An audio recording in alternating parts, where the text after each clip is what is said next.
जय हिंद दोस्तों, क्या हाल है। स्वागत है आप सभी का आपके अपने चैनल मोबाइल पर स्टडी में। दोस्तों आज की वीडियो में मैं आपको बताने वाला हूं कि क्लास 10th सामाजिक विज्ञान के दो ऐसे इम्पोर्टेंट टॉपिक जो कि आपके बोर्ड एग्जाम के लिए बहुत ही ज़्यादा इम्पोर्टेंट है और इन्हें आप लोग ज़रूर से तैयार कर लेना। बहुत ही ज़्यादा इम्पोर्टेंट है और यह आपके 2024 बोर्ड एग्जाम में आ सकते हैं क्लास 10th में। तो यहाँ पर पहला टॉपिक है जर्मनी का एकीकरण और दूसरा है यहाँ पर इटली का एकीकरण। और ये जो दोनों टॉपिक हैं दोस्तों, ये हैं आपके जो आपका सामाजिक विज्ञान है इसमें लेसन 1 के हैं, यानी कि पाठ 1 ये दोनों टॉपिक हैं। तो इन्हें आप लोग ज़रूर से तैयार कर लेना। और यहाँ पर दोस्तों मैं आपको बता दूं कि मैं आपको फ्लो चार्ट की सहायता से समझाने वाला हूँ। आप लोग यहाँ पर देख सकते हो कि कितने अच्छे तरीके से मैंने यहाँ पर आपको समझाया हुआ है। और दोस्तों यदि आप इस फ्लो चार्ट की सहायता से याद करते हो यानी कि समझते हो तो आपको लॉन्ग आंसर याद करने की कोई ज़रूरत नहीं है। आप फ्लो चार्ट की सहायता से समझ करके पूरा आंसर बना करके लिख सकते हो, क्योंकि बहुत से बच्चों को क्या है कि लॉन्ग आंसर याद करने में प्रॉब्लम होती और उनको जल्दी से याद नहीं होता। तो फ्लो चार्ट समझिए, आप लोग फ्लो चार्ट की सहायता से बहुत ही आसानी से याद कर सकते हो। तो सबसे पहले हम जर्मनी का एकीकरण देखते हैं कि इसमें किस तरीके से क्वेश्चन पूछे जाते हैं। तो यहाँ पर सबसे पहला क्वेश्चन है कि जर्मन एकीकरण की प्रक्रिया का संक्षेप में पता लगाएं। या फिर यहाँ पर पूछा जा सकता है कि जर्मन एकीकरण की प्रक्रिया पर टिप्पणी लिखिए। और यहाँ पर पूछा जा सकता है जर्मनी का एकीकरण कब और कैसे हुआ। तो दोस्तों इन क्वेश्चनों में से आपको एक ही क्वेश्चन पूछा जाएगा। यदि आपको यह पूछा जाए चाहे यह, लेकिन आपको आंसर यही वाला लिखना है जो मैं आपको बताने वाला हूँ। तो सबसे पहले यहाँ पर फ्लो चार्ट समझते हैं जर्मनी के एकीकरण का। तो जर्मनी के एकीकरण में सबसे पहले क्या हुआ, सबसे पहले हुआ कि राष्ट्रवादी भावनाओं का उदय हुआ। जो जर्मनी था वहाँ राष्ट्रवादी भावनाओं का पहले उदय हुआ। फिर उसके बाद क्या हुआ, यहाँ पर 1848 ईस्वी में निर्वाचित संसद का निर्माण हुआ।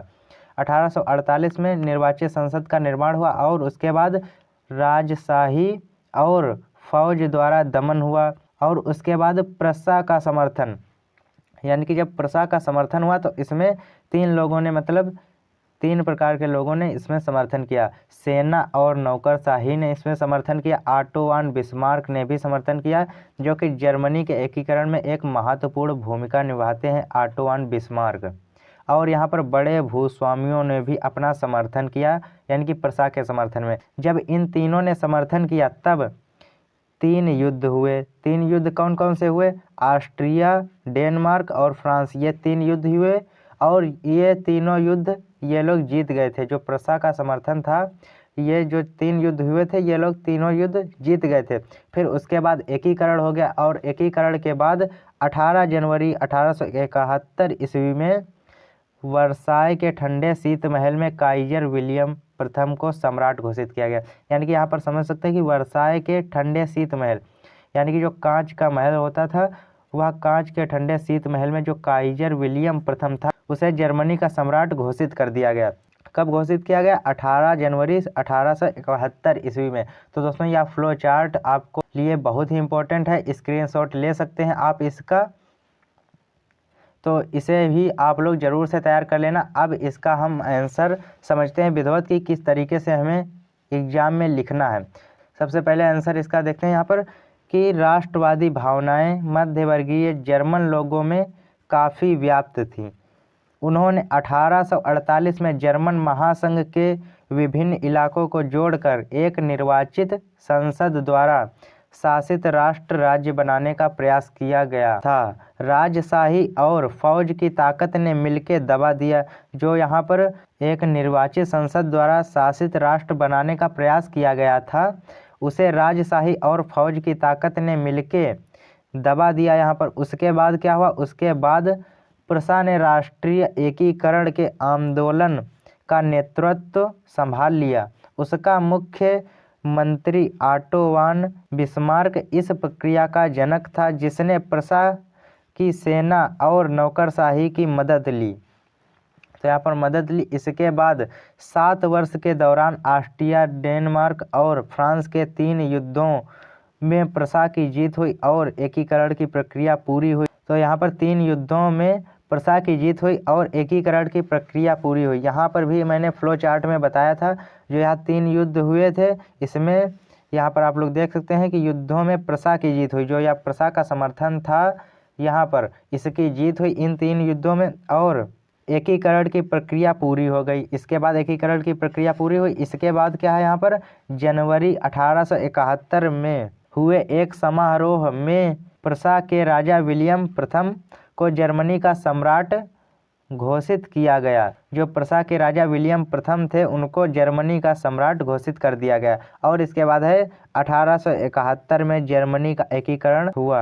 एकीकरण यानी कि यहाँ पर आपका यह इम्पोर्टेंट है कि जो फाइनली जर्मनी का एकीकरण हुआ था वह 1871 में जर्मनी का एकीकरण हुआ। या आपसे बहुविकल्पी क्वेश्चन में भी पूछ सकता है इस तरीके से कि जर्मनी का एकीकरण किस सन में हुआ। यहाँ पर आपको 3-4 सन दे देगा और उसमें से आपको छांट करके लिखना होता है, तो एक यह हो गया।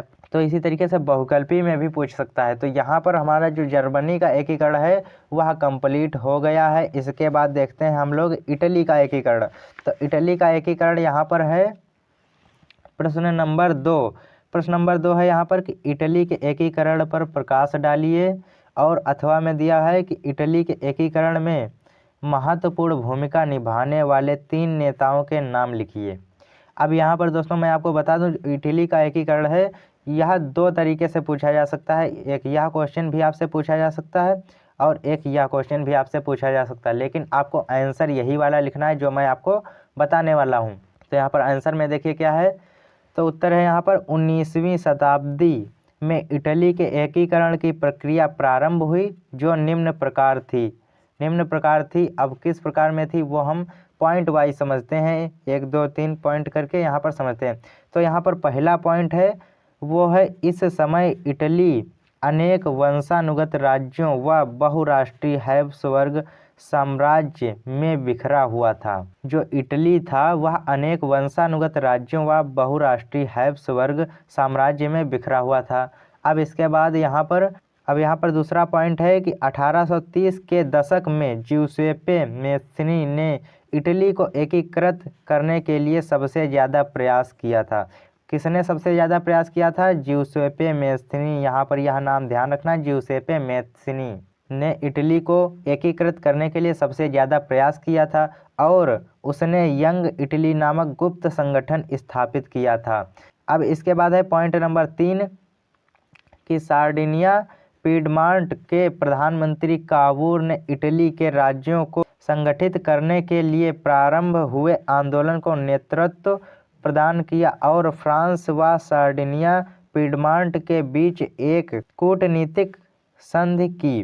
जो यहाँ प्रधानमंत्री कावूर था, इसने इटली के राज्यों को संगठित करने के लिए प्रारंभ हुए आंदोलन जो था, उस प्रारंभ हुए आंदोलन को नेतृत्व प्रदान किया और फ्रांस व सार्डिनिया पीडमांट के बीच एक कूटनीतिक संधि की। तो यह हो गया तीसरा पॉइंट। इसके बाद है यहाँ पर चौथा पॉइंट है यहाँ पर 1859 ईस्वी में सार्डिनिया पीडमांट ने ऑस्ट्रिया को पराजित किया। इस युद्ध में ज्यूसेप्पे गैरिबाल्डी के नेतृत्व में अनेक सैनिकों ने भाग लिया था।